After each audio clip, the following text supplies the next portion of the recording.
Dan zit ik zo onder die hengsten. Ja, ik word wel zo goed mogelijk nijmeidje, maar ja.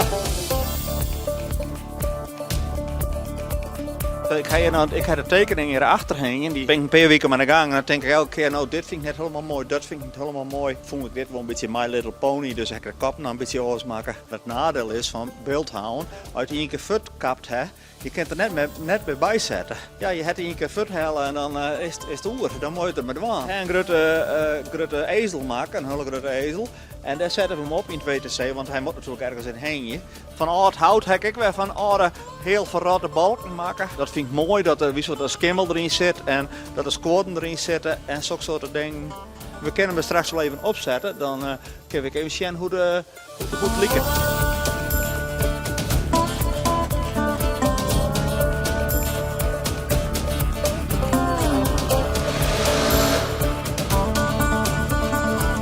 Ja, hij hing het. Het was net helemaal arbeidsinspectie waardig, dus, maar dat vind ik altijd wel leuk. En ik hoop dat de mensen het leuk vinden. Daarvoor doe je toch wel een beetje, toch? Ja, nou is het wel klaar. Ja.